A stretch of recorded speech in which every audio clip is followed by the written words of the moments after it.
Hi students, this is Palak Mishra and after your comment guys कि आपने मुझे comment किया था कि मैम जो फ्लेमिंगो का फर्स्ट चैप्टर है class 12 English which is the last lesson उसको मैम कवर करिए। So let's see guys. पहले तो इस वीडियो की 2 पार्ट्स होंगी जिसमें मैं फर्स्ट पार्ट जो है फर्स्ट 1 और 2 स्टार्ट करूँगी एंड देन थर्ड होगा वो यहाँ से हम रीड करेंगे। क्लियर? सो आइए without wasting any time let's get started. Last lesson में बेसिकली आपको सबसे पहले जानना है कि द राइटर इज़ अल्फोंसे डॉयट एंड ये एक फ्रेंच नॉवलिस्ट होते हैं गाइस। एंड जो लास्ट लेसन है वो बेसिकली ये इंडिकेट करना चाह रहा है कि जब कोई कंट्री बैटल को डिफीट कर जाती है, हार जाती है, तो जो दूसरी कंट्री होती हैं वो उस पर डोमिनेंट पावर को शो करती है और सबसे पहले उनका लैंग्वेज छीन लेती है उनसे। गाइस समझ में आ रहा है आपको? ओके। सो यहाँ पे जो फ्रांस जो है वो हार गया है प्रशिया से। France was defeated by Prussia, ठीक है, जिसकी वजह से जो जर्मन लोग हैं वो अब यहाँ पे मोनोपोली पावर को गेन करने वाले हैं। सो आइए रीड करते हैं टेक्स्ट को। I started for school very late that morning and was in great dread of scolding. यहाँ पे 2 कैरेक्टर्स हैं। M Hamel which is the teacher of Franz. Okay, Franz is the student name, ठीक है। France एक ऐसा student है जिसे पढ़ाई वगैरह इन सबसे इंटरेस्ट नहीं है उसका, इन सब चीज़ों में। स्कूल जाना उसे न्यूसेंस लगता था, ठीक है। सो यहाँ पे क्या बोलता है, इस पूरी लाइन को मैं जस्ट शॉर्ट समरी बताती हूँ आपको कि आई started for school that morning. मैं उस मॉर्निंग को स्कूल जाने के लिए रेडी हुआ एंड बहुत ही ज़्यादा बहुत डरा हुआ था मैं स्कोल्डिंग के लिए, क्योंकि एम हैमल जो हमारे टीचर थे उन्होंने कहा था कि आप पार्टिसिपल्स को पढ़ के आना, और मुझे तो बिल्कुल भी नहीं आता, मुझे तो एक वर्ड भी नहीं आता फ्रांस लैंग्वेज का, ठीक है। फॉर अ मोमेंट, एक मोमेंट के लिए तो मैंने सोचा कि क्या जाना स्कूल, है ना, क्या जाना स्कूल, चलो बाहर चलते हैं, मौसम बहुत ही ब्राइट है, बर्ड्स जो है वो गाना गा रही हैं, ठीक है, और रशियन सोल्जर्स जो हैं वो ड्रिल कर रहे हैं। तो ये सब कितना ज़्यादा अच्छा था, बट पार्टिसिपल्स को पढ़ने से तो ये बहुत ज़्यादा बेटर था। लेकिन ये सारी चीज़ें सोचते सोचते ही मैं स्कूल के लिए दौड़ पड़ा, ठीक है। यहाँ पे हरीड ऑफ तक है, ये हरीड ऑफ टू स्कूल। अब यहाँ पे जो वो पास करा था town hall guys. Town hall एक ऐसा जगह होता है जहाँ पे हम लोगों को इन्फॉर्मेशन गैदर करनी होती है एंड स्पेशली ये बताते हैं यहाँ पे कि जो टाउन हॉल होता है उसी से सारी बुरी खबरें आती हैं। जो बुलेटिन बोर्ड होता है वहाँ पे बहुत सारी भीड़ लगी हुई है। तो फ्रांस अपने मन में सोचता है कि अगर ऐसी कौन सी बात हो गई कि इतनी ज़्यादा भीड़ लगी हुई, अब कौन सी बुरी खबर आ गई, ये सोचते सोचते वो बहुत ही आगे चला जाता है, ठीक है। फ्रांस बताता है कि जो बुलेटिन बोर्ड्स है टाउन हॉल से ही मैसेज आता है कि जो लॉस्ट बैटल है, क्या चीज़ हम हार गए हैं, कोई ड्राफ्ट है कमांडिंग ऑफिसर का, ठीक है। तो मैं व्हाट्स द मैटर, वो कहता है कि आखिर क्या मैटर है। अब इस पेजेस पे आते हैं गाइस, ठीक है। लेकिन वो जल्दी जल्दी जा रहा था, जितनी जल्दी वो जा सकता था। उसने ब्लैक स्मिथ को देखा, राइट, वॉचर को देखा, और वो रीड कर रहा था बुलेटिन को। और एक लोगों ने मुझसे कहा टॉन्ट की तरह कि इतने जल्दी मत जाओ, अरे तुम्हारे पास तो बहुत सारा टाइम है। वो उसे चिढ़ाते हुए कहते हैं क्योंकि वो बहुत ज़्यादा लेट था, ठीक है। ठीक है, उसने कहा कि ये लोग मेरा ज़रूर मजाक ही बना रहे होंगे, राइट, ठीक है। यूजुअली व्हेन स्कूल बिगिन, अब ये हमारे स्कूल के बारे में डिस्क्राइब करता है फ्रांस, ठीक है।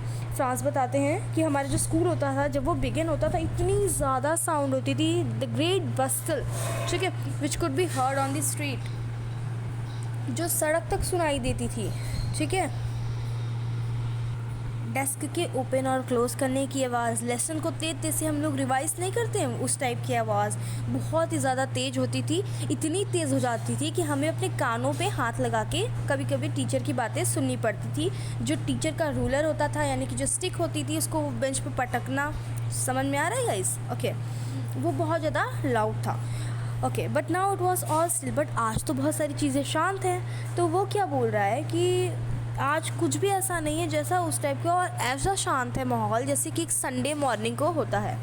थ्रू द विंडो, अपने विंडो से उसने देखा कि इसके क्लासमेट्स अपनी जगह पे पहले से ही हैं, और एम हैमल जो है अपनी एक हॉरिबल आयरन रूलर को अपने आर्म्स के अंदर रखे हुए हैं और यहाँ से वहाँ मूव कर रहे हैं, ठीक है। अब आप समझ सकते हो कि यहाँ पे फ्रांस बोल रहा है कि जब मैंने ओपन किया डोर सबके सामने, मुझे इतनी ज़्यादा शर्म आई और सबसे ज़्यादा तो मैं डरा हुआ था कि क्या होने वाला है, ठीक है। बट कुछ भी नहीं हुआ।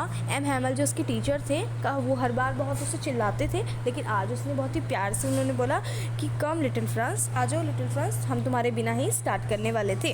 ओके, अब लास्ट लाइन है गाइस इसकी,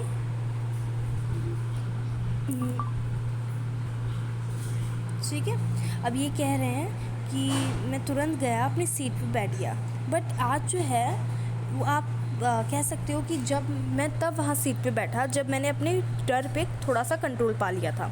मैंने अपने टीचर को देखा कि वो एक ब्यूटीफुल ग्रीन कोट में है जो फ्रिल्ड शर्ट है, ठीक है, and the move to the another one and the little black silk cap जो कि एम्ब्रॉयडर्ड है, ठीक है। और इसने जो टीचर होते हैं ये कहता है कि ऐसे कपड़े तो इससे पहले कभी नहीं पहने थे, ये सब कपड़े तभी पहनते हैं जब कभी इंस्पेक्शन का टाइम होता है या फिर प्राइज़ डिस्ट्रीब्यूशन डेज होते हैं, ठीक है। तो सारी स्कूल इतनी ज़्यादा स्ट्रेंज हो रही थी और इतनी शांत लग रही थी, सोलम यानी कि शांत।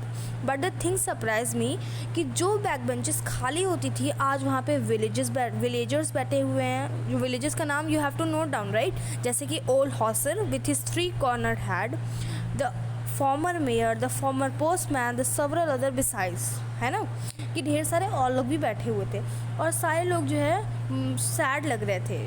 हॉसर जो होता है गाइस, देखना यहाँ पे आप लोग बोलोगे कि यहाँ प्राइमर के साथ वो स्कूल में क्यों घुस जाता है।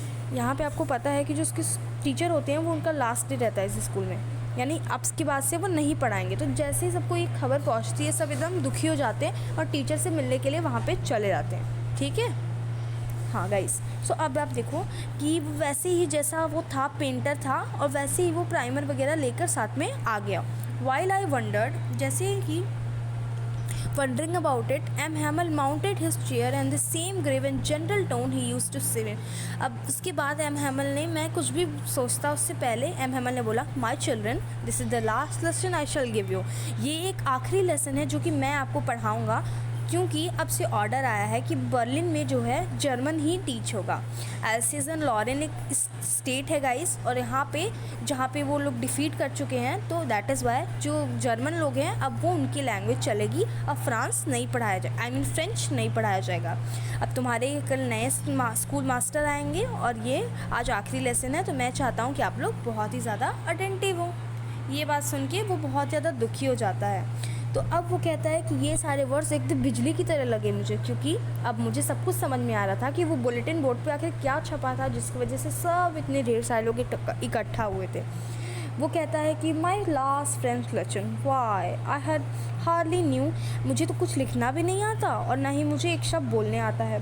बट यहाँ पे मैं रुक गया कि उसे बहुत बुरा लग रहा था कि भले ही मेरी जो नोटबुक हैं वो न्यूसेंस लगती थी मुझे, लेकिन फिर भी ये एक तरीके से मेरे फ्रेंड्स बन चुके हैं और अब मैं इसे छोड़ नहीं सकता, ठीक है। और भले ही वो उसके एम हैमल जो हैं वो कैसे भी हों, लेकिन फिर भी वो अब उन्हें देख नहीं पाएगा कभी। आपको पता है ना गाइस, जब आपके टीचर छोड़ के चले जाते हैं तो कितना बुरा लगता है, कितने सैड फील होते हैं ना कि ओ माय गॉड हमारे ये टीचर थे कितने अच्छे थे, ठीक है। कल तक हमें जो अच्छे नहीं लगेंगे लेकिन एंड वक्त पे हमें अच्छे लगने लगते हैं वो, राइट।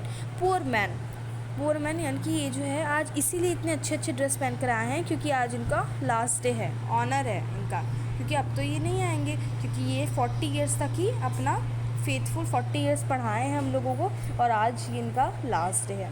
मैं सारी इन सब चीज़ों को सोच रहा था, तब तक मेरा नाम आ गया डिसाइड करने का। सर ने बोला था ना कि पार्टिसिपल्स पढ़ना है, और बेचारे को तो आता नहीं, फिर भी इसने ट्राई किया और पहले लाइन में गलत बोल दिया, राइट। अब एम हैमल ने उससे कहा, फ्रांस से कहा कि मैं तुम्हें डांटूंगा नहीं लिटिल फ्रांस, मुझे पता है कि तुम्हें बहुत बुरा लग रहा होगा। देखो कल तक हम लोग ये कहते आए हैं अपने आप से कि अरे बहुत ज़्यादा टाइम है हमारे पास तो हम कल पढ़ लेंगे, लेकिन टाइम अपने ही खाए।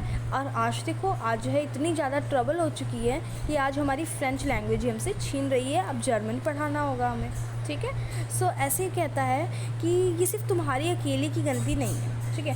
कहते हैं कि तुम अपने आप को फ्रेंच मैन तो बोलते हो कि तुम फ्रेंच मैन हो, लेकिन तुम्हें ना लिखना आता है ना बोलना आता है। बट ये अकेले की तुम्हारी गलती नहीं है, क्योंकि ये तुम्हारे पेरेंट्स की गलती है कि वो तुम्हें अच्छे से पढ़ाए नहीं। वो तुम्हें कभी कभार फार्म में भी काम करवा दिया करते थे कुछ चंद पैसों के लिए।